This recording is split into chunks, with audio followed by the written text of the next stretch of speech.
आप देख रहे हैं खबरों, तबसरों और तज्जियात पर मबनी पाकिस्तान का सबसे मोतबर न्यूज शो दुनिया, कामरान खान के साथ। अस्सलाम वालेकुम, मैं हूं कामरान खान।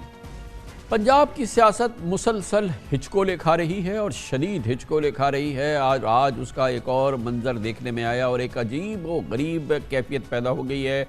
पेचीदगी में इजाफा हो गया है और एक गंभीर कैफियत है जिसमें कि अब एक बहुत ही दिलचस्प मामला है कि अब यक ज़बान होकर पाकिस्तान मुस्लिम लीग नून की जानिब से उनके गवर्नर बलीगुर रहमान और दूसरी जानिब PTI यानी कि जनाब परवेज़ इलाही की इत्तेहादी और उसके सरबरा इमरान खान और गवर्नर पंजाब अब परवेज़ इलाही से वज़ीर आला पंजाब से एतमाद का वोट लेने के लिए कह रहे हैं। अब दोनों जानिब से यक ज़बान होकर चौधरी परवेज़ इलाही से कहा जा रहा है कि वो एतमाद का वोट लें और दूसरी जानिब परवेज़ इलाही कहते हैं कि वो एतमाद का वोट नहीं लेंगे। इससे वो मंतक सही साबित हो जाएगी जिसके ज़रिए इब्तदाई तौर पर उनसे गवर्नर पंजाब बलीगुर रहमान ने कहा था कि वो एतमाद का वोट लें। दूसरी जानिब आज इमरान खान ने साफ साफ कह दिया कि अगर एतमाद का वोट नहीं लेते तो पाकिस्तान तहरीक इंसाफ हुकूमत से अलहदा हो जाएगी, उसके अरकान इस्तीफ़ा दे देंगे। गोया कि आज उन्होंने बराह रास्त धमकी दी है चौधरी परवेज़ इलाही को कि एतमाद का वोट लें और उसके बाद असम्बली तहलील कर दें। ये एक बड़ी दिलचस्प सूरत हाल है जो देखने में आई है, मगर डटे हुए हैं चौधरी परवेज़ इलाही। वो गवर्नर पंजाब की बात तो मानने के लिए तैयार नहीं है, अब बज़ाहिर वो इमरान खान की बात भी मानने को तैयार नहीं। दूसरी जानिब नून लीग से ताल्लुक़ रखने वाले गवर्नर पंजाब बलीगुर रहमान का दावा है कि वज़ीर आला पंजाब को एतमाद का वोट लेना पड़ेगा क्योंकि ये एक आइनी तकाजा है। पिछले माह 23 दिसंबर को लाहौर हाई कोर्ट ने परवेज़ इलाही और उनकी काबीना की बहाली का हुक्म देते हुए वज़ीर आला पंजाब से अंडरटेकिंग ली थी कि वो केस की अगली समाअत यानी 11 जनवरी तक असम्बली तहलील नहीं करेंगे। फैसले में लिखा गया था कि परवेज़ इलाही को एतमाद का वोट लेने से यह अदालत नहीं रोकती। फैसले के बाद से ही तहरीक इंसाफ का बहरहाल अब मौक़िफ़ ये सामने आया है कि परवेज़ इलाही 11 जनवरी से पहले एतमाद का वोट ले। PTI के मुख्तलिफ रहनुमा आज इमरान खान ने भी कहा और फवाद चौधरी भी वाज़ेह अल्फाज में कह रहे हैं कि अगर काफ लीग को PTI के साथ चलना है तो असम्बली तहलील करनी होगी, PTI के साथ रहना है तो असम्बली तोड़नी पड़ेगी। दूसरी जानिब परवेज़ इलाही पहले दिन से असम्बली तहलील करने से कतरा रहे हैं। ऐसी सूरत हाल में अब पंजाब में तहरीक इंसाफ और काफ लीग की इत्तेहादी हुकूमत के मुस्तक़बिल पर सवाल खड़े हो रहे हैं। दिलचस्प बात यह है कि 9 जनवरी को पंजाब असम्बली का इजलास तो तलब किया गया है, इससे कबल ये 11 जनवरी को होना था, मगर इसके एजेंडे में एतमाद का वोट शामिल नहीं किया गया है। पूरी सूरत हाल पर बात करते हैं और इसके लिए हमने दावत दी है। हमारे साथ है doctor Zain Ali Bhatti, adviser to chief minister Punjab हैं और ताल्लुक़ उनका पाकिस्तान मुस्लिम लीग काफ से है। बहुत बहुत शुक्रिया डॉक्टर साहब। ये बताइएगा कि क्या सूरत हाल है। अब तो इमरान खान साहब भी बिल्कुल दो टोक अंदाज में कह रहे हैं कि कॉन्फिडेंस वोट लें चौधरी परवेज़ इलाही साहब। ठीक है, एक जानिब गवर्नर पहले कह रहे थे, लेकिन अब तो ये बात बिल्कुल दो टोक है। अब इसमें क्या मज़ायक़ा क्या है? नहीं जी, बिल्कुल कोई नहीं, चूंकि मामला जो है वो अदालत के अंदर है और मैं कामरान खान साहब जरा थोड़ा सा जो है वो बैकग्राउंड पर्सपेक्टिव में जाना चाहता हूँ कि जब ऑलरेडी जो है वो सेशन जो है पंजाब असेंबली का चल रहा हो तो गवर्नर कोई भी जो है वो नया हुक्म नहीं दे सकते। वो एक गैर कानूनी और एक गैर आईनी अमल है और इसलिए ये as the custodian of the house, as the master of the house जो है वो एक्चुअल जो है वो speaker of the Punjab assembly जो है ना वो अल्टीमेट अथॉरिटी होता है। और जब आपने जो है वो कोई पंजाब असेंबली के अंदर किसी को सेशन जो है वो आपने कॉल करना हो तो नया सेशन कॉल करते हैं कोई एतमाद या अदम एतमाद के वोट के लिए जो आपसे, क्योंकि वो एजेंडे में शामिल नहीं है और उसके लिए जो है वो स्पेशल जो है वो गवर्नर जो है वो स्पीकर को कहता है कि वो आप इस पर्टिकुलर एजेंडे के तहत जो है वो आप सेशन कॉल करें। तो सबसे पहले तो मैं ये बात क्लैरिटी से जो है वो आपके शो के तवस्सुल से बताना चाहता हूँ कि वो गवर्नर साहब का जो हुक्म है वो बिल्कुल गैर आईनी और आइन से मुतसादिम है। ये तो हो गया तो गवर्नर साहब का हुक्म गैर आईनी, गवर्नर साहब का हुक्म गैर आईनी और आइन से मुतसादिम हो गया। गवर्नर साहब का हुक्म आइन से गैर आईनी और आइन से मुतसादिम हो गया। इमरान खान का हुक्म के एतमाद का वोट लें। जी बिल्कुल, इमरान खान साहब देखें, हम पहले दिन से वज़ीर आला पंजाब चौधरी परवेज़ इलाही साहब और चौधरी मोनिस इलाही साहब वो ये बारहा ये बात कह चुके हैं कि असम्बली की तहलील का जो अल्टीमेट फैसला है वो इमरान खान साहब का है, और हमने इस ज़िमन में अपना सारा वजन जो है वो इमरान खान साहब के पलड़े में डाल दिया है। और खान साहब से भी जब चौधरी परवेज इलाही साहब की जो है वो मेल मुलाकात और पंजाब की मजमूई सियासी सूरत हाल पर बात होती है, और अल्हम्दुलिल्लाह आपके सोर्सेज भी बताते हैं कि चौधरी परवेज इलाही साहब ने जो है वो लिख के भी दे दिया हुआ इमरान खान साहब को, तो असेंबली तोड़ने में कोई भी जो है वो अबहाम नहीं है। लेकिन ये चूंकि अब ये 11 जनवरी को जो है वो अदालत ने भी बुलाया हुआ, और इमरान खान साहब को अल्हम्दुलिल्लाह चौधरी परवेज इलाही साहब पर जो है वो पूरा एतमाद है, और आज भी उन्होंने ये कहा है। आज मजलिस वहदतुल मुस्लिमीन का जो वफ्द है वो मिला है खान साहब को, तो इमरान खान साहब ने उसमें भी ये कहा कि परवेज इलाही साहब पर हमें मुकम्मल एतमाद है और हम इत्तेहादी हैं और इंशाल्लाह ताला रहेंगे।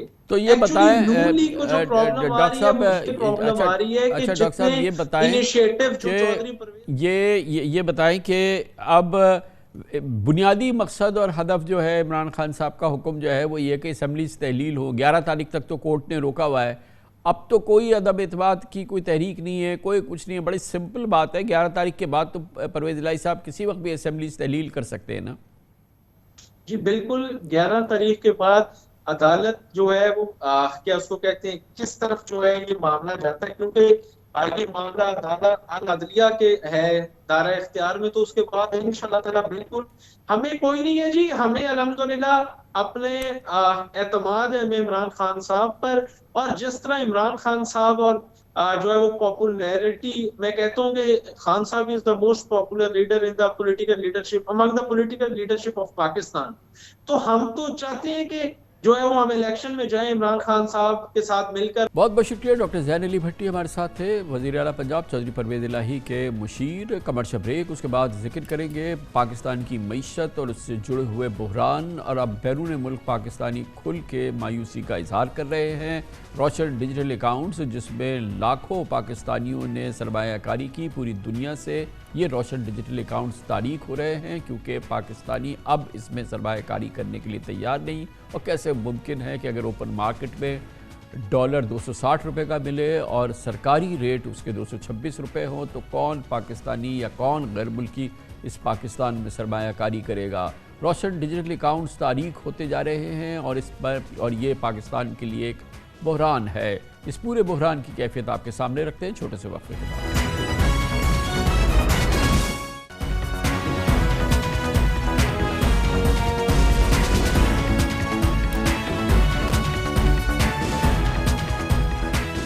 पाकिस्तान इस वक्त रुपए की संगीन बेकदरी और डॉलर की तारीखी बुलंदी का नज़ारा कर रहा है। स्टेट बैंक के पास महज 5 अरब 57 करोड़ डॉलर का ज़र मुबादला बाकी रह गया है, जो इत्तलात के मुताबिक 8 साल में कम तरीन सतह है।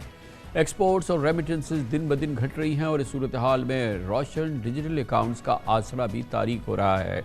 पिछले महीने पाकिस्तान को रोशन डिजिटल अकाउंट्स के ज़रिए सिर्फ 14 करोड़ डॉलर मौसूल हुए, जो ओवरसीज़ पाकिस्तानी की जानिब से दिसंबर 2020 यानी 2 साल की कम तरीन सतह है।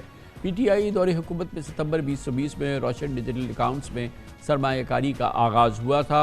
इन अकाउंट्स के ज़रिए स्टॉक मार्केट, गवर्नमेंट सिक्योरिटीज़, नया पाकिस्तान सर्टिफिकेट में सरमायाकारी के साथ कार और घर की ख़रीदारी के लिए फ़ाइनेंसिंग भी की जा सकती है। अब तक इसमें 5,11,000 से ज़ायद अकाउंट्स खुले, जबकि 2 साल में ओवरसीज़ पाकिस्तानीज़ ने रोशन डिजिटल अकाउंट्स के ज़रिए 5 अरब 60 करोड़ डॉलर पाकिस्तान भेजे, जिनमें से 3.5 अरब डॉलर की नया पाकिस्तान सर्टिफिकेट में सरमायाकारी हो चुकी है। पिछले साल मार्च के महीने तक रोशन डिजिटल अकाउंट्स में औसतन माहाना 30 करोड़ डॉलर भेजे जा रहे थे, लेकिन शहबाज हुकूमत की आमद के बाद इसमें तेज़ी से कमी आनी शुरू हो गई है और अब इनफ्लोज आधे से भी कम रह गए हैं। पिछले महीने ओवरसीज़ पाकिस्तानीज़ ने रोशन डिजिटल अकाउंट्स के ज़रिए सिर्फ 14 करोड़ डॉलर भेजे।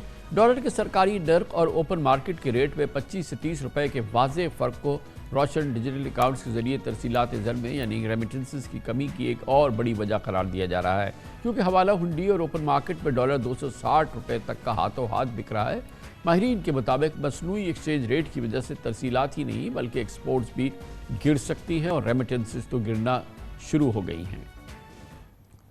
ये जो फ़र्क पैदा हो गया है फ्लोटिंग रेट में, इंटरबैंक रेट में और ओपन मार्केट रेट में, रेमिटेंसेस कम हो गए हैं और कुछ पैसा हवाले पे जा रहा है और शायद अब आहिस्ता आहिस्ता हमारे बरामदात भी डाइवर्ट होना शुरू हो जाएंगे। ग्रेजुअली इस वक्त एक्सचेंज रेट को एडजस्ट होने देना चाहिए। तो अगर 2-4 रुपए भी रोजाना के हिसाब से वो एडजस्ट होता रहता है, ना सिर्फ ये है कि मार्केट में कुछ सर्टेनिटी आएगी, बल्कि आपके जो एक्सपोर्टर्स जिन्होंने कि अपनी प्रोसीड जो हैं डिले कर रखी हैं या रेमिटेंस भेजने वाले जो कि इस वक्त हुंडी या हवाला के जरिए भेज रहे हैं, उनको बैंकिंग चैनल्स पर थोड़ा सा एतमाद आएगा और स्टेट बैंक के जो रिजर्व हैं वो थोड़े से बीफ अप होंगे।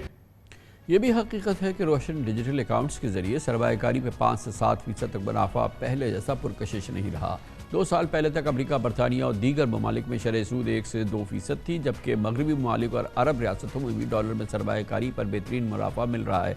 अब इन ममालिक में इन्वेस्टर्स के लिए इकॉनमी रिस्क भी ना होने के बराबर है। बैरून मुल्क पाकिस्तानियों के बारे में एक उमूमी तासुर ये भी है कि उनकी बड़ी तादाद तहरीक इंसाफ और इमरान खान की हमदर्द है और पाकिस्तान में हुकूमत की तब्दीली के बाद उनके एतमाद में कमी आई है। लेकिन मजमूई माशी और सियासी सूरत हाल में हर तरफ पाकिस्तानियों में मायूसी है, मुल्क के अंदर भी और मुल्क के बाहर भी। इस पूरी सूरत हाल पर बात करने के लिए हमारे साथ हैं जनाब Mohammad Suhail, chief executive officer है टॉप लाइन सिक्योरिटीज़ के। बहुत बहुत शुक्रिया सुहेल साहब। ये बताइएगा, वैसे तो ये कोई एक बिल्कुल एक एक्सपेक्टेड बात है कि ग्लूम एंड डूम सिनेरियो है, लेकिन काफ़ी ड्रामाई कमी आई है। ये जो रोशन डिजिटल अकाउंट्स के जो इनफ्लोज हैं, जो कि बहुत अच्छा सहारा होता था, और उसमें काफ़ी ड्रामाई कमी आई है। तो सिर्फ पाकिस्तान की इकॉनमी इसकी वजह है या एक ओवरऑल सूरत हाल है? जिस तरह आपने कामरान भाई बताया कि उसकी 3-4 वजूहात हैं और ये जो है अव्वल तो ये जो नंबर है जो 5.5 बिलियन पहुंच गया है, जो आपने बताया कि इस साल के शुरू में और एवरेज कोई 200-300 मिलियन डॉलर बढ़ता था, आपको ये 125-150 मिलियन डॉलर हो गया है। तो ये ग्रॉस नंबर है, इसका हमें नेट नंबर नहीं पता। बट जो हम अगर आप जो सबसे ज़्यादा जो इन्वेस्टमेंट हो रही है रोशन डिजिटल अकाउंट के ज़रिए वो हो रही है जो सर्टिफिकेट जो है नया पाकिस्तान, तो उसके जो आदाद व शुमार आए उसमें गिरावट ज़रूर आई है। तो बज़ाहिर लग रहा है कि शायद नेट का नंबर भी अगर सेंट्रल बैंक वो रिलीज़ करे तो उसमें गिरावट देखी गई होगी।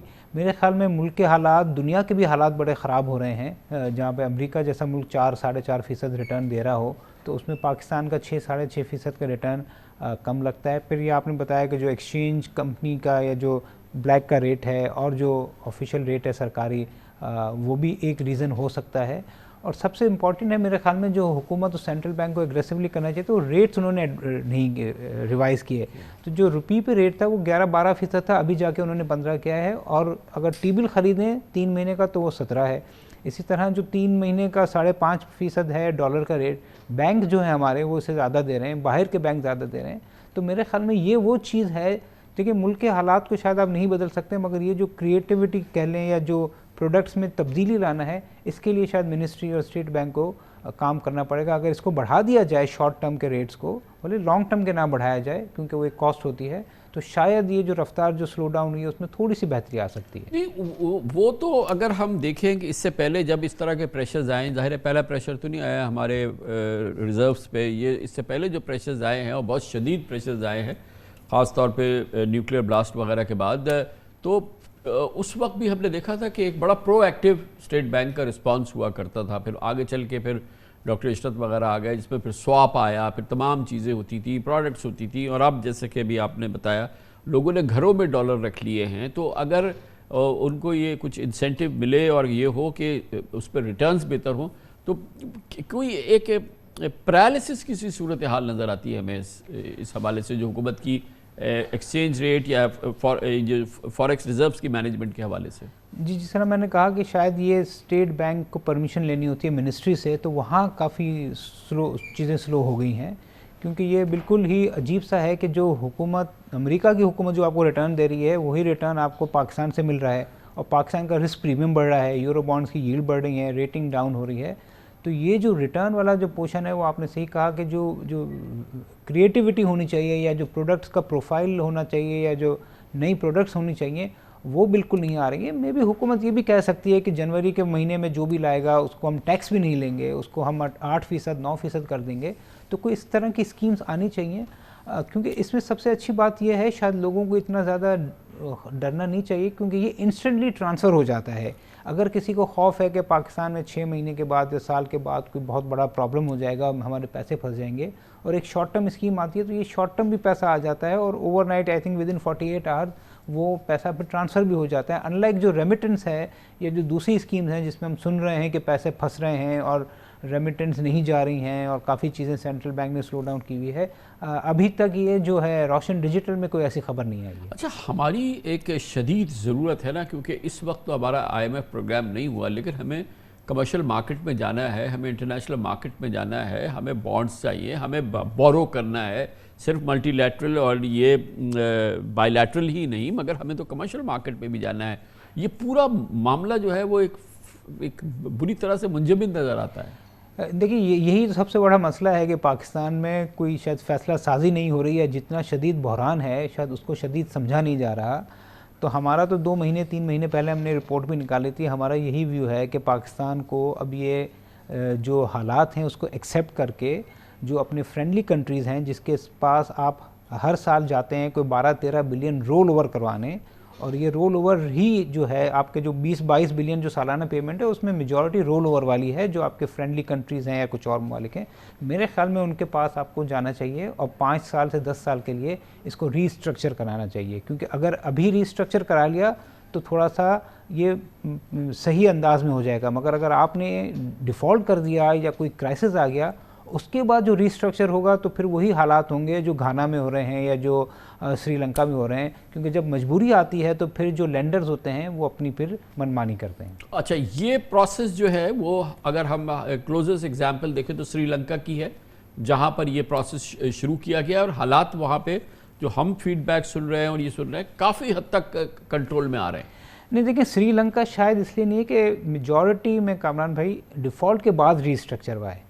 मैं ये कह रहा हूँ कि हमें डिफ़ॉल्ट से पहले रीस्ट्रक्चर करना है, कि आज ही हम रीस्ट्रक्चर की आसान अंग्रेजी तो डिफ़ॉल्ट ही है ना। रीस्ट्रक्चर की ये है कि आपने कंसेंसस के साथ पेमेंट को डिफ़र कर दिया है, आपने निगोशिएटेड करके चंद लोगों के साथ आपने यूरो बॉन्ड की पेमेंट जारी रखी, आपने मल्टीलैटरल को जारी रखा, आपने कमर्शियल को जारी रखा।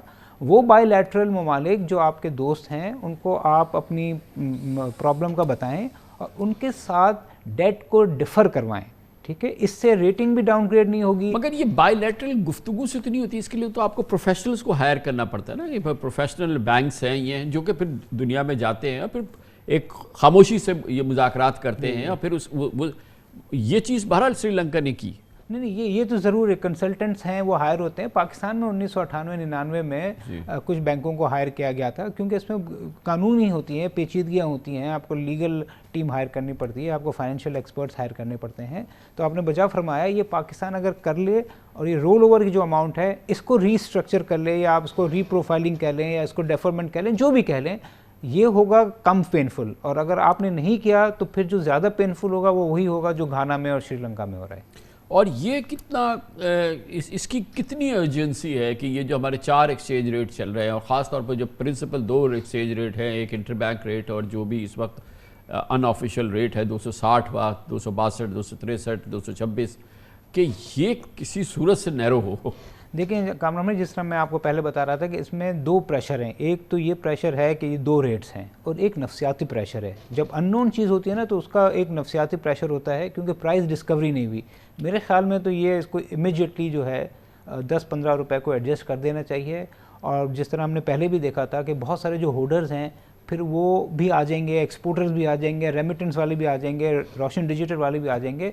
तो हो सकता है कि वहाँ पे जाके आपकी जो ब्लैक मार्केट है और इंटर बैंक मार्केट है उसमें सप्लाई टेम्परेरी बढ़ जाए और ये इक्विलिब्रियम पे आ जाए।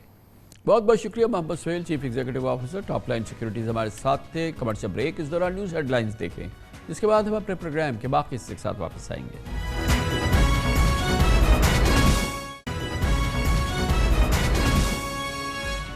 आप देख रहे हैं खबरों, तबसरों और तज्जियात पर मबनी पाकिस्तान का सबसे मोतबर न्यूज शो दुनिया, कामरान खान के साथ। अफसोस है मगर पाकिस्तान की हद दर्जा बीमार मईशत 22 करोड़ आवाम की सेहत और तंदुरुस्ती और इलाज और मालजे के लिए भी एक चैलेंज बन गई है। जी हाँ, कौमी ख़जाना इस कदर कंगाल हो चुका है कि जान बचाने वाली अद्वियात के खाम माल और मेडिकल सप्लाईज़ के इम्पोर्ट्स के लिए भी हमारे पास डॉलर्स नहीं हैं। दवाओं का रॉ मटीरियल, सर्जिकल आलात, हेल्थ केयर डिवाइसेस, अस्पतालों की मशीनरी के पुर्जे, एक्सरेज और CT स्कैन्स की फिल्म्स की इम्पोर्ट रुक गई है। फार्मा कंपनीज के लिए रॉ मटीरियल के LCs ना खुलने से अद्वियात की शदीद किल्लत है। Sugar, blood pressure, TB, ulcer, antibiotic और इन्फेक्शन रोकने वाली मुतादिद दवाएं मार्केट से गायब हो चुकी हैं। हत्ता कि बुखार, खांसी, नज़ला, ज़ुकाम की गोलियां और सिरप भी नायाब हैं। या इनकी कीमतों में बेपनाह इजाफा हो चुका है या ब्लैक मार्केटिंग हो रही है। दूसरी जानिब डायग्नोस्टिक लेबॉरेटरीज में मेडिकल टेस्ट रुक रहे हैं, जबकि अस्पतालों में नई मशीनरीज की दरामद और ख़राब मशीनों की मरम्मत के लिए पार्ट्स की दस्तयाबी मसला बन चुकी है, जिसकी वजह से ऑपरेशन मुअक्कर हो रहे हैं और बड़े निजी अस्पताल भी सिर्फ इमरजेंसी ऑपरेशन करने पर मजबूर हैं, जिसकी वजह से मरीजों और उनके तीमारदारों की मुश्किलात बढ़ रही हैं। दवाओं के बहरान पर मेडिकल स्टोर्स मालिकान का क्या कहना है, ये हम आपको बताते हैं। जितनी बुखार की दवाई है, नज़ले की दवाई है, सर्दियाँ चलनी है, फ्लू का सीजन है, 75% दवाएं ऐसी जो अमूमन घर के इस्तेमाल के लिए होती है, जो अमूमन हर घर के में ही होती है। ब्रूफिन सिरप हो गया, पैनोल टेबलेट हो गई, पैनोल सिरप हो गया, ड्रॉप हो गया, कालपोल सिरप हो गया, इनेकफोर्ड हो गई, शॉर्ट है, पैनाडोल, पोन्स्टान, कालपोल, ब्रूफिन, ये सब शॉर्ट है। मार्केट में ब्लैक में तो मिल रहा है और यहाँ पर नहीं है, कंपनी नहीं दे रही माल। सिरिंजर शॉर्ट है, ड्रिप सेट शॉर्ट है, ब्लड सेट शॉर्ट है, ब्लड बैग शॉर्ट है, सब सर्जिकल के आइटम शॉर्ट चल रहे हैं। ब्लड सेट 120-130 रुपये का होता है, 350 रुपये का हो गया। कोई पूछने वाले नहीं, कोई पाछने वाले नहीं, क्या करें। काफ़ी आइटम है जो नहीं मिल रहे, शॉर्ट है कंपनी से। कुछ कंपनी कह रही है कि इनके रेट बढ़ाएंगे, कुछ जो मार्केट में ब्लैक हो रहे हैं। मेडिसिन शॉर्ट है, जैसे पैनाडोल हो गई, ये और काफ़ी सारी चीज़ें शॉर्ट है। बहुत ज़्यादा शॉर्टेज हो गई है मेडिसिन की, क्योंकि LC बंद है, कंपनियां जो है मैन्युफैक्चरिंग नई मेडिसिन नहीं बना रही हैं। पैनाडोल वगैरह शॉर्ट थी, कीमो की मेडिसिन शॉर्ट थी, ब्लड बैग भी शॉर्ट है बहुत ज़्यादा। अभी इस टाइम जो शॉर्ट हुई है, टेग्राल शॉर्ट हुई है, एपीवाल शॉर्ट है, एपीवाल टेबलेट 500, टेग्राल जो है वो शॉर्ट है। सर्जिकल आइटम काफ़ी आइटम है जो शॉर्ट है। बहुत परेशान है जी, बहुत मेडिसिन शॉर्ट है, नहीं दे रहे कंपनी वाले। पैनाडोल टेबलेट सबसे पहले नहीं आ रही, शॉर्ट है। ब्रूफिन सिरप नहीं आ रहा है, इसी तरह काफ़ी इंजेक्शन है, ब्लैक में मिल रहा है, रेट ऊपर होते हैं, इसलिए कस्टमर हर बंदा बहस करता है, भाई इतने की चीज़ आप इतने की क्यों दे रहे हो, इसी वजह से हम लोग मंगाते ही हैं। पैनाडोल वगैरह ये जो रोजमर्रा की जो भी है रनिंग आइटम, वो बिल्कुल शॉर्ट है कंपनी से। अभी पैनाडोल का जो पत्ता है वो 9 रुपये का आता था, 20 का बेचते थे, अभी वही पत्ता 50 का मिल रहा है। पाकिस्तान की दवासाज कंपनियों की पैदावार के लिए 90% खाम माल चीन, भारत और दीगर ममालिक से इम्पोर्ट होता है। फार्मा इंडस्ट्री ने डॉलर के रेट में इजाफे के पेश नज़र अद्वियात की कीमतों में 40% फौरी इजाफा मांगा है। मौजूदा सूरत हाल में फार्मास्यूटिकल इंडस्ट्री भी बहरान से दो चार है। जॉनसन एंड जॉनसन, मर्क और MSD के बाद कई मल्टीनेशनल कंपनीज ने एक के बाद दीगरे पाकिस्तान में अपने कारोबार बंद करना शुरू कर दिए हैं। जर्मन मल्टीनेशनल फार्मा कंपनी इली लिली और फ्रेशनेस काबी ने हालिया दिनों में अपना ऑपरेशन बंद किया। फार्मा इंडस्ट्री के मुताबिक मजीद कंपनीज की बंदिश का अंदेशा है। पिछले महीने हेल्थ मिनिस्ट्री ने ड्रग रेगुलेटरी अथॉरिटी की सिफारिश पर वजारत ख़जाना को ख़त लिखा था, जिसमें उनको बताया गया था कि पाकिस्तान में हफ्तावार 5 लाख से ज़ायद तिब्बी आलात, जिनमें मसनूई heart valves, stents, pacemaker और दीगर सर्जिकल आलात इम्पोर्ट किए जाते हैं। इस तरह एक और ख़त में पाकिस्तान फार्मास्यूटिकल मैन्युफैक्चरर एसोसिएशन ने फाइनेंस मिनिस्ट्री को बताया कि पाकिस्तानी इम्पोर्टर्स को अब भारतीय और चीनी कंपनीज उधार पर खाम माल भी नहीं दे रही। अगर अद्वियात के खाम माल पर मेडिकल सप्लाईज़ की इम्पोर्ट्स पर गैर एलानिया पाबंदी ख़त्म नहीं हुई तो अद्वियात की किल्लत और सेहत के मसाइल का बहरान पैदा हो जाएगा। बहुत ही मुश्किल सूरत हाल, चैलेंजिंग सूरत हाल, तकलीफ दह सूरत हाल, क्योंकि इसका ताल्लुक़ मरीज़ों से है, अद्वियात से है, तिब्बी सप्लाई से है और उस पे पाकिस्तान के पास ज़र मुबादला के ज़खायर में जिस तरह की कमी है, हम उस कमी को भी पूरी नहीं कर सकते। इस पर बात करने के लिए हमारे साथ मौजूद हैं डॉक्टर टीपू सुल्तान, साबिक चेयरमैन सिंध हेल्थ कमीशन के। बहुत बहुत शुक्रिया डॉक्टर साहब। आपको क्या फ़ीडबैक मिल रहा है हॉस्पिटल से, मेडिकल फैसिलिटीज़ से, डॉक्टर्स से और जो रिलेटेड स्टाफ होता है उनसे? थैंक यू कामरान, ये आपने फीडबैक की बात बहुत खूब कही। ये तो मैं तो डायरेक्ट ऑब्जर्वर हूँ इस बात का और देख रहा हूँ, क्योंकि हम प्रैक्टिस में हैं और इससे बड़ी खौफनाक सूरत हाल पिछले 52 साल से मैंने नहीं देखी। मैं कराची में पिछले 52 साल से प्रैक्टिस कर रहा हूँ इंग्लैंड से आने के बाद, और अब तक ये सूरत हाल नहीं देखी थी कि ये सब चीज़ें गायब हो गई हैं। और स्पेशली जो ऐसी चीज़ें जो कि एक्यूट हेल्थ में होती हैं, जैसे कि डायलिसिस के जो सामान है, डायलिसिस के कॉयल हैं, डायलिसिस के फ्लूइड्स हैं, वो अनका होते जा रहे हैं और 2-4 हफ्ते में वो गायब हो जाएंगे और उन मरीज़ों का क्या होगा अल्लाह जाने। इस तरह से लैब में जो सारे केमिकल इस्तेमाल होते हैं वो भी गायब हो गए हैं। दवाएं जो लाइफ सेविंग हैं वो भी कम होते जा रहे हैं। डिस्पोजेबल सामान जो हम इस्तेमाल करते हैं मुख्तलिफ इंटेंसिव केयर यूनिट में या कार्डियोवास्कुलर सर्जरी में या कार्डियोवास्कुलर डिपार्टमेंट में, उसकी भी शॉर्टेज है, विजिबल है, नज़र आ रहा है और किसी सूरत से ये हमें नहीं मिल रहा है। और इन बेचारे हमारे मरीज़ों का, क्योंकि मैंने सारी ज़िंदगी गुजारी है सिविल हॉस्पिटल में और SIUT में, अभी भी SIUT जाता हूँ और यह सूरत हाल ऐसी है कि जो स्टॉक रखा हुआ है हॉस्पिटल में, ख़ास करके SIUT वगैरह में, वो तो अभी चल रहा है और कुछ दिन और चलेगा, लेकिन पब्लिक सेक्टर हॉस्पिटल में जैसे सिविल हॉस्पिटल है, जीना हॉस्पिटल है, यहाँ तो स्टॉक भी नहीं होता है और वो फिर इतना। और डॉक्टर साहब ये बताइएगा कि हमें खबरें आ रही हैं कि जो बहुत ही लीडिंग हमारे प्राइवेट हॉस्पिटल्स हैं वहाँ पर अब इस तरह की शदीद प्रेशर्स हैं कि इलेक्टिव सर्जरीज़ उन्हें कई मौक़ों पे जो है वो डेफ़र करनी पड़ रही है या वो पेशेंट से कह रहे हैं कि अभी आप इंतज़ार करें। जो सर्जरीज़ स्केड्यूल्ड हैं वो भी नहीं हो पा रही। एमरजेंसी सर्जरीज ज़ाहिर है कि उस पर प्रेशर है और हॉस्पिटल्स सप्लाईज़ की शॉर्टेजेस की वजह से और रिलेटेड मटेरियल के शॉर्टेजेस की वजह से और दूसरे मामलात की वजह से अब इलेक्टिव सर्जरीज को डेफर करने पे मजबूर हो गए। एकदम सही है। बड़ी सर्जरी जैसे कि जो नी रिप्लेसमेंट होता है, हिप रिप्लेसमेंट होता है, जिसमें कि बहुत सारी चीज़ों की ज़रूरत पड़ती है, उसको डेफर किया जा रहा है और ये सारा सामान जो है कुछ पता नहीं चल रहा है, इसको इमरजेंसी सर्जरी के लिए रखा जा रहा है, क्योंकि जो प्रोटोकॉल ये होता है कि कम से कम 3-4 हफ्ते का सामान मौजूद हो और टर्नओवर के हिसाब से वो सामान मौजूद हो, क्योंकि मिडिल ऑफ द केस में अगर वो हो गया तो क्या होगा। और इमरजेंसी थिएटर वैसे बिजी होते हैं। ऐसी सूरत हाल है कि समझ में नहीं आ रहा है क्या होगा। डॉक्टर साहब ये तो हो गया, ये रिफ्लेक्शन हो गया हॉस्पिटल की, जहाँ पर के मरीज़ ज़ाहिर है कि तकलीफ़ में पहुँचता है। आपने ये पूरा जो हमें बताया ये हॉस्पिटल की सूरत हाल है। दूसरी जानिब हमने अभी मेडिकल स्टोर्स से बात की है, दूसरे फार्मा इंडस्ट्री से बात की है, जो आम दवाओं से लेके ख़ास दवाओं तक तो उसमें बड़ी शदीद शॉर्टेजेस हो गई हैं या बिल्कुल अवेलेबल नहीं है। उसके दो इश्यूज़ हैं, एक तो रॉ मटेरियल नहीं आ रहा, दूसरी चलिए उनके लिए जो एक्सचेंज रेट की वजह से इतनी मुसीबत हो गई है कि वो उन प्राइसेस पे बेच नहीं सकते। गवर्नमेंट उनको रिवाइज करने के लिए तैयार नहीं है। तो एक मैसिव जो शायद पाकिस्तान में इतनी बड़ी शॉर्टेजेस मेडिसिन की नहीं हुई थी, वो अक्रॉस द बोर्ड हर तरह की मेडिसिन की हो रही है। बिल्कुल सही कहा आपने। मैं एग्जांपल दे दूं, जैसे कि इंसुलिन है, इंसुलिन की जो मसला होता जा रहा है, एस्थमा की दवा है, ये सब चीज़ें जो है एक्यूट दवा है और मरीज़ की जान का हिसाब किताब वो आता है।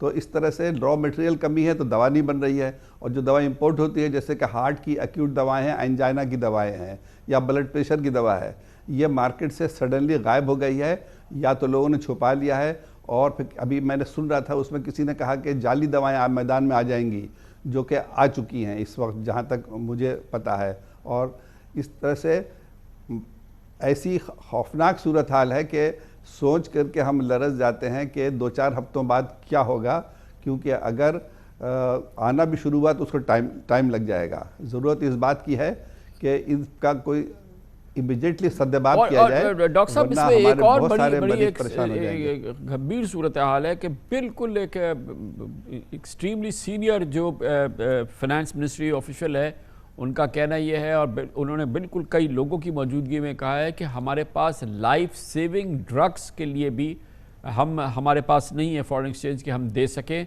और हम आपको नहीं इसकी एलसीज खोलने की इजाज़त दे सकते, क्योंकि हमारे पास पैसा नहीं है। लाइफ सेविंग ड्रग्स के लिए भी हमारे पास डॉलर्स नहीं है।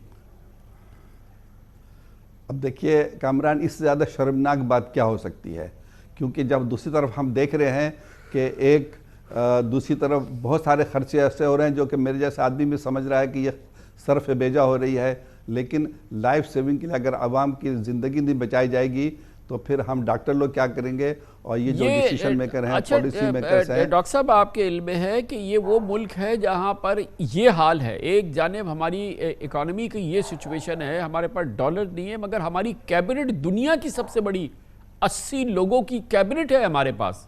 ये वो मुल्क है जिसकी अभी मैं हम सूरत हाल डिस्कस कर रहे हैं और 80 लोगों की कैबिनेट चल रही है यहाँ पर।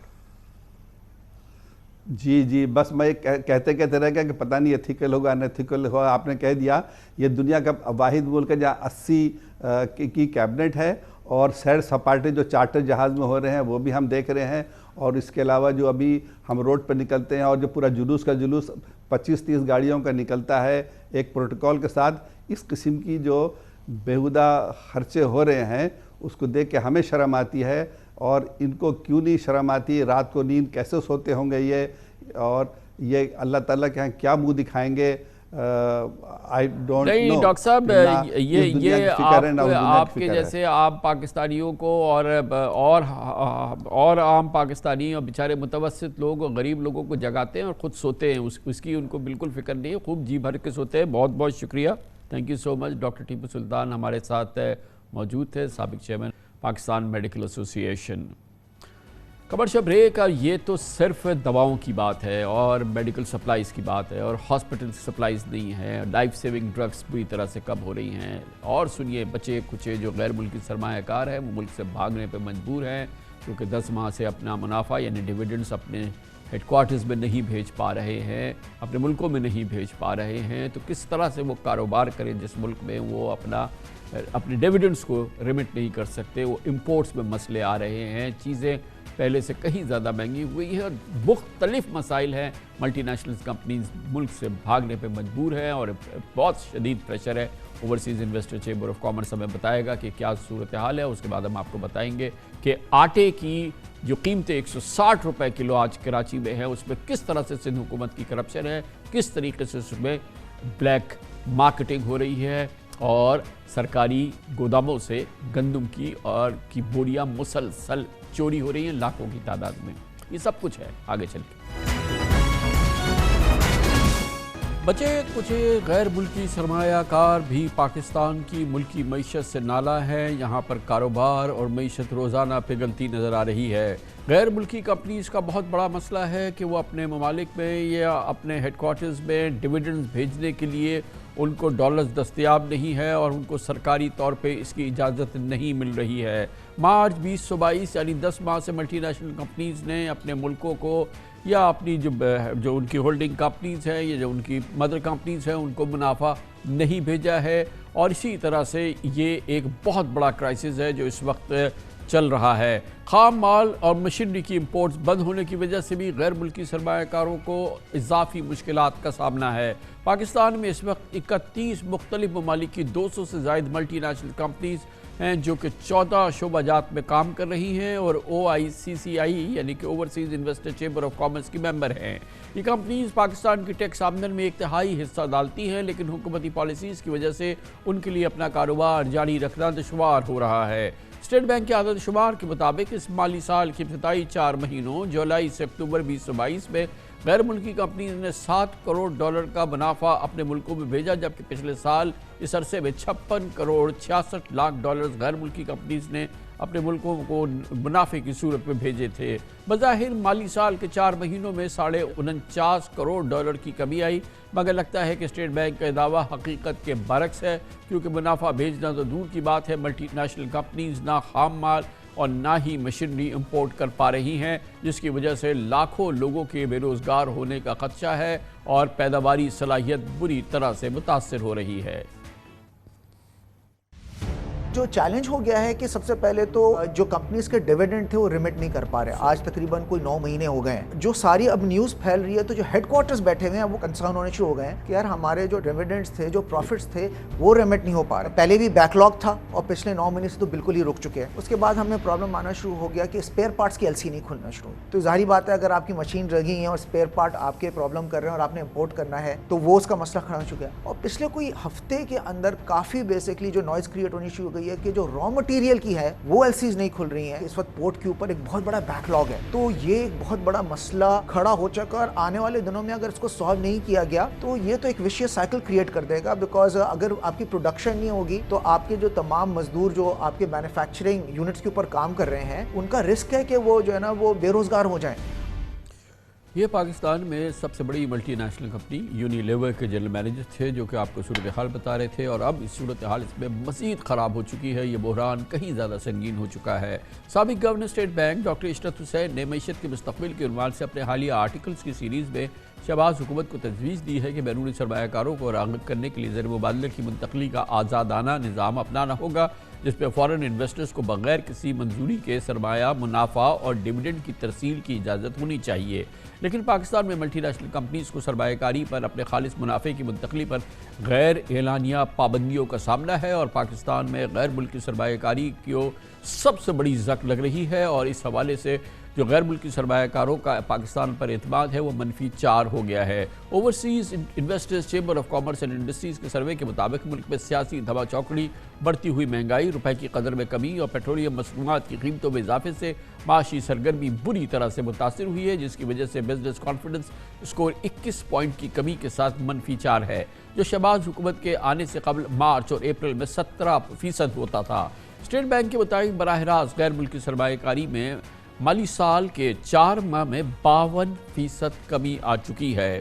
गैर मुल्की सरमायाकारों को जिन मुसीबतों का सामना है और जिस बुरहान का सामना है, इसकी मज़ीद तफसीलात हम लेंगे।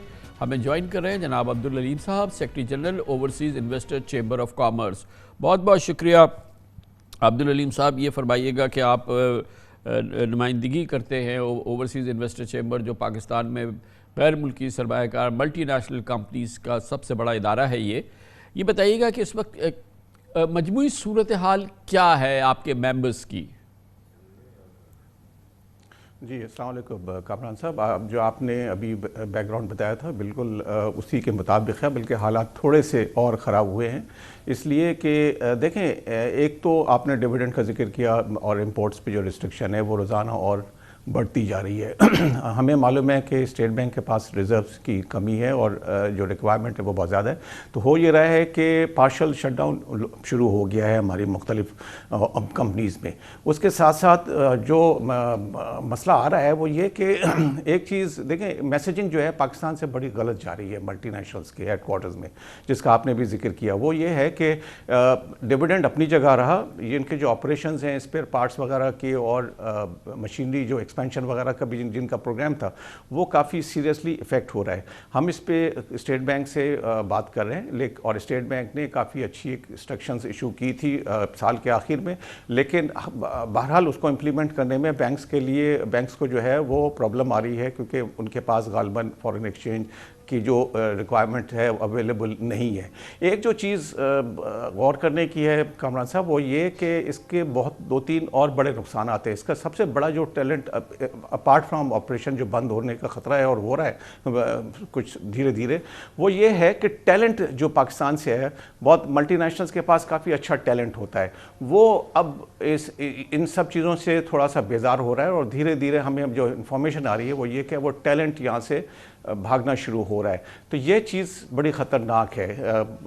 यानी एक्सचेंज रेट, कल फ़र्ज़ कीजिए पाकिस्तान में बहुत सारा फॉरेन एक्सचेंज आ भी जाता है, एक तो जो मल्टीनेशनल्स के मैसेजेस गए हैं वो काफ़ी डिस्करेजिंग है, वो नए आने वाले जो लोग हैं वो काफ़ी सोचेंगे इस चीज़ को। तो ये ऑपरेशंस का मैंने आपसे जिक्र किया। अच्छा, ये बताइए कि ये जो जाहिर है कि सबसे बड़ी चीज़ तो ये होती है कि कारोबार है उसका मुनाफा है वो उसको मिलना चाहिए। तो जो आपके मेंबर्स हैं उनको जो डिविडेंड्स रिमिट नहीं हो रहे, यानी कि उनके मुनाफे जो है उन तक नहीं पहुंच रहे, उसमें क्या पोजीशन है अभी? मतलब रिसेंट अगर हम 6 महीनों की बात करें तो कोई पार्शल जा रहा है और कुछ रुका हुआ है, या ये कि कसीर तादाद में नहीं जा रहा, कुछ छोटा छोटा जा रहा है, या आधा आधा जा रहा है, या बिल्कुल नहीं जा रहा? हमारी इन्फॉर्मेशन तो ये है कि कामरान साहब बिल्कुल नहीं जा रहा है। लास्ट फ्यू मंथ से मतलब पहले जाता था साल के शुरू 2022 के शुरू तक, बल्कि काफ़ी जा रहा था, आराम से जा रहा था। लेकिन जब से ये प्रॉब्लम्स आने शुरू हुई है तो हमारी इन्फॉर्मेशन तो ये है कि लास्ट 4-5 महीने में बिल्कुल नहीं किया। हो सकता है हमारी इन्फॉर्मेशन इतनी अप टू डेट ना हो जितनी स्टेट बैंक की है, लेकिन जो फीडबैक हमारे मेंबर से आ रहा है वो यही है कि ये तो क्या रिस्पांस आता है? ये बड़ी बड़ी कंपनीज हैं, ये क्या आपके मेंबर्स हैं जो कि ह्यूज कंपनीज हैं, पीएनजी है, यूनिलीवर है और अनगिनत ये कंपनीज हैं, तो ये हेडक्वार्टर्स इसमें क्या क्या रिस्पॉन्स करते हैं जब, और जाहिर है कि उनकी बुक्स और उनके स्टेटमेंट्स उनके सारे रेवेन्यूज इससे मुतासिर होते हैं ना कि जब वो डिविडेंड नहीं पहुंचे तो। उसमें देखें कामरान साहब, आपने बड़ा अच्छा सवाल किया। देखें, दो चीज़ें होती हैं, हेडक्वार्टर दो चीज़ों से परेशान है। एक तो ये कि फ़र्ज़ कीजिए आप किसी कंपनी एक्स को ले लें, उसने अगर फ़र्ज़ कीजिए लास्ट ईयर जो है $100 मिलियन का $100 मिलियन रुपीज़ का प्रॉफिट किया, जो कि पुराने रेट के मुताबिक फ़र्ज़ कीजिए एक सर्टेन अमाउंट बनता था, $20 मिलियन बनता था। अब वो आज अगर स्टेट बैंक इजाज़त दे भी दे तो वो घट के जो है वो $20 मिलियन से घट के कोई $12 मिलियन रह गया या $13 मिलियन रह गया, तो वो उनको काफ़ी परेशानी है और उसका वो प्रेशर डालते हैं अपने जो यहाँ लोकल सीईओज होते हैं। और इसको हमने शेयर किया है with State Bank. State Bank इन चीज़ों को समझता है और वो अपने हमसे काफ़ी उनका इंगेजमेंट रहता है, वो कोशिश कर रहे हैं। लेकिन बहरहाल रियलिटी ये है कि इस वक्त डॉलर नहीं है। तो आपके सवाल का जवाब ये है कि बिल्कुल एक तो हमारी इतला ये है कि डिविडेंड अभी नहीं गया, हमने बात भी की है स्टेट बैंक से। न सिर्फ डिविडेंड बल्कि जो छोटी छोटी फीसेज होती हैं, जो सर्विस की फ़ीस होती है, वो भी रुकी हुई है। उसके लिए भी हम कोशिश कर रहे हैं कि इंशाल्लाह जाए। और हेडक्वार्टर का मैसेजिंग जैसा आपको मैंने बताया कि काफ़ी, और ये बताएं कि उसका जाहिर है कि बहुत सारी प्रोडक्शन के लिए इंपोर्टेड मटेरियल इस्तेमाल होता है, रॉ मटेरियल आता है, कोई दूसरी चीज़ें होती है जो आपके फार्मास्यूटिकल के मेंबर्स हैं उनका भी, यानी कि एपीआई वगैरह जो है, जो रॉ मटेरियल है वो बाहर से आता है, वो भी तो इश्यूज हो गए ना बड़े संगीन, क्योंकि वो भी नहीं आ रहा है।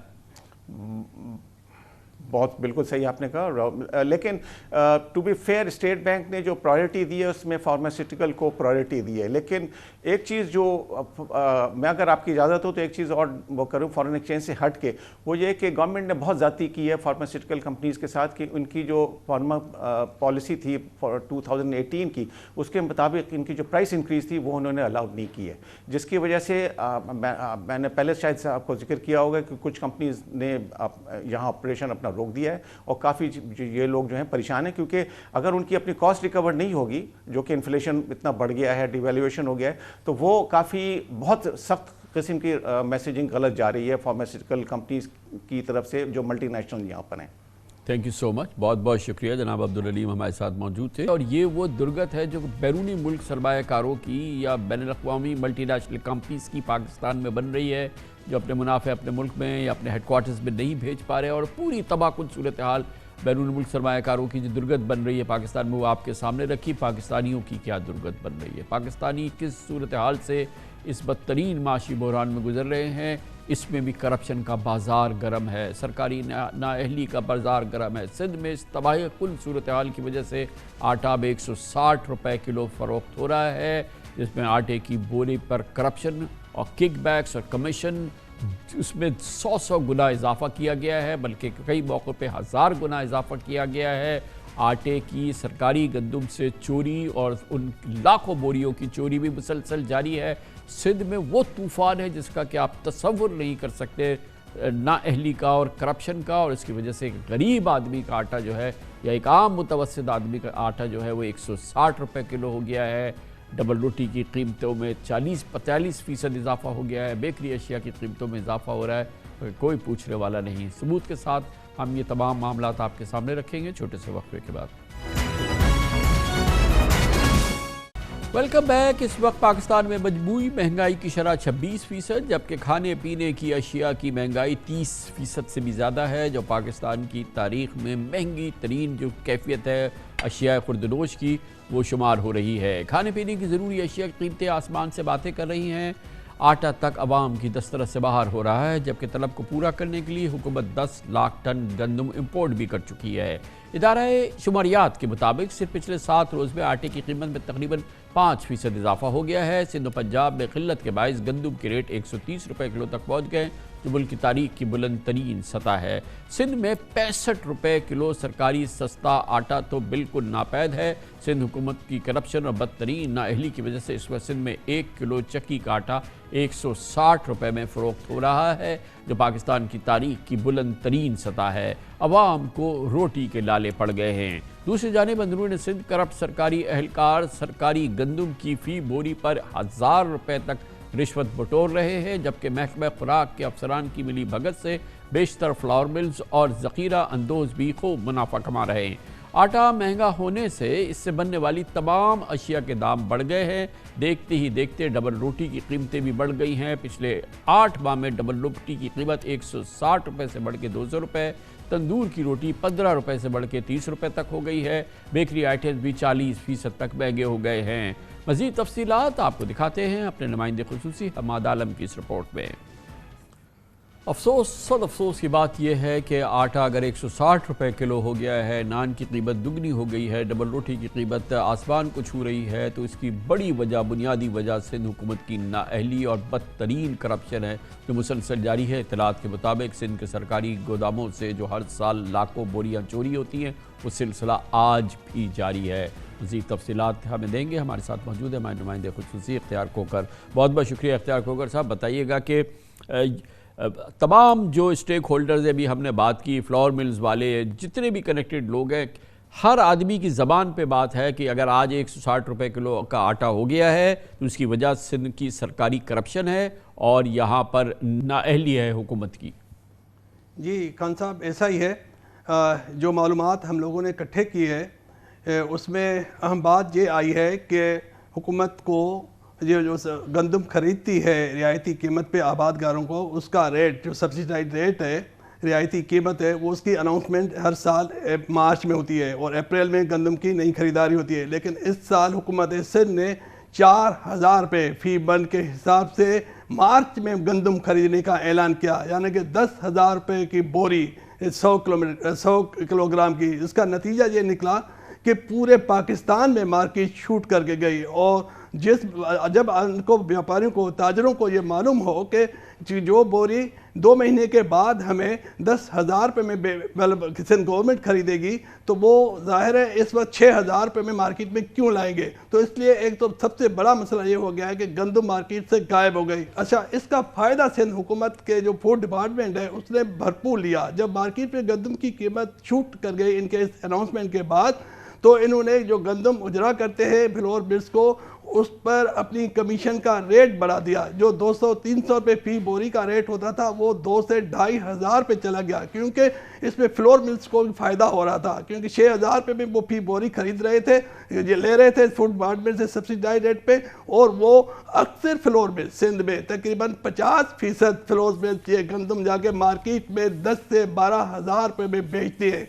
तो इसलिए उनका भी वारा न्यारा हो गया और फूड डिपार्टमेंट ने भी भरपूर तरीके से अरबों रुपए जो है इस कमीशन और भत्तागिरी और इसके मद में कमाए। उसके अलावा दूसरा बड़ा सबब जो है वो ये है कि सिंध के जो गोदाम हैं उनसे गंदम का चोरी का सिलसिला वो आज भी जारी है। और ताज़ा तरीन रिपोर्ट यह है कि नेब सक्खर ने रिपोर्ट दी है कि 1.5 लाख बोरी गंदम की नवाबशाह के गोदामों से गायब हो चुकी है। नौशेरो फेरोज से 1.5 लाख बोरी गायब हुई है और 50,000 बोरी कंबर शदात कोट थे। ये तकरीबन 3.5 लाख बोरियां चोरी करके ये भी इन लोगों ने मार्केट में बेच दिए, जो तकरीबन 3.5 अरब रुपए की गंदम बनती है। सरकारी गोदामों से गंदम की ये बोरियां चोरी हो रही हैं, वो सिलसिला जो कि पिछले कई सालों से जारी है, वो बिल्कुल बिना रोक टोक है। दूसरी जानिब ये ब्लैक मार्केटिंग, यानी कि जो कीमतें बढ़ी हैं उसमें जो सिंध हुकूमत इजरा कर रही है गेहूं की, उसमें जो है उसमें अपना जो किक बैक है उसको उन्होंने 10 गुना बढ़ा दिया है।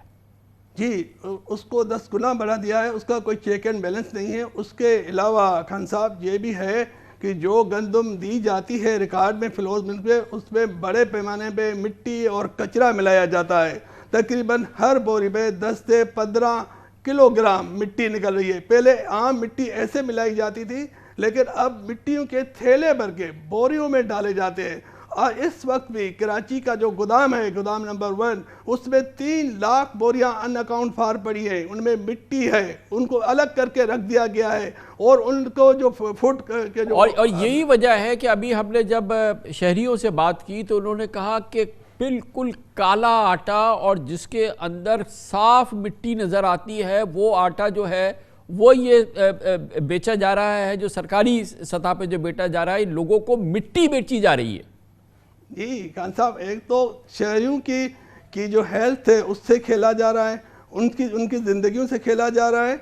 दूसरी बात यह है कि ये जो रिकॉर्ड में गंदम दिखाते हैं कि हमारे पास मौजूद है, उसका भी एक बड़ा हिस्सा ये निकाल कर मार्केट में बेच देते हैं और उसकी वो महंगे दामों बेच देते हैं, उससे वो लोग अलग कमाते हैं। और उसके अलावा एक अंदाज़ा करें कि अभी ताज़ा तरीन खबर ये है कि पंजाब से वो शक्कर की कुछ फ्लोर मिल से उसके कहा गया कि आप पास्को से जाके गंदम लेकर आए, कोटे की उनके गोदामों से उठाएं। पता चला कि वो गंदम इधर आई नहीं, सिंध में बॉर्डर क्रॉस नहीं, वो उन लोगों ने वहीं पर बेच दी। और उन फ्लोर मिल में 2 फ्लोर मिल 2 वज़रा की थी, एक वफाकी वजीर की फ्लोर मिल बताई जा रही है, एक सूबाई वजीर की। तो उन लोगों से कोई पूछने वाला नहीं, एक पूरा बिली भगत है और एक पूरा कार्टेल बना हुआ है, फ्लोर मिल्स बानो खान का, फूड डिपार्टमेंट का, इसमें कमिश्नर भी इन्वॉल्व हैं, डीसीज भी इन्वॉल्व हैं, असिस्टेंट कमिश्नर भी इन्वॉल्व हैं, एंटी करप्शन भी इन्वॉल्व है। ये पूरा एक गोरख धंधा है सिंध में, जो जिसका नतीजा ये निकल रहा है कि आवाम भुगत रहा है। बहुत बहुत शुक्रिया, बहुत शुक्रिया।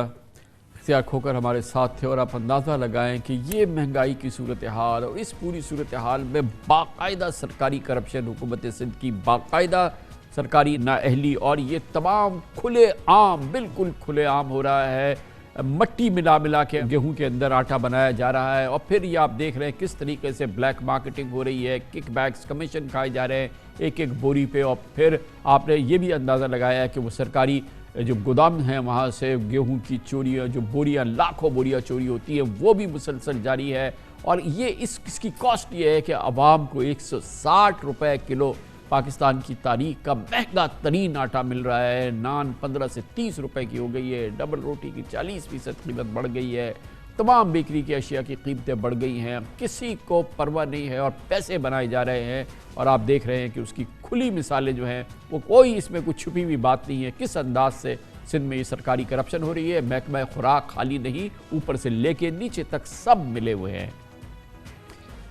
इसके साथ ही हमारे आज के प्रोग्राम का इख्तिताम होता है। सैटरडे संडे की हफ्तावार तातील, पीर को इंशाअल्लाह आपसे फिर मुलाकात होगी। पीर तक के लिए कामरान खान को इजाज़त। अल्लाह हाफ़िज़।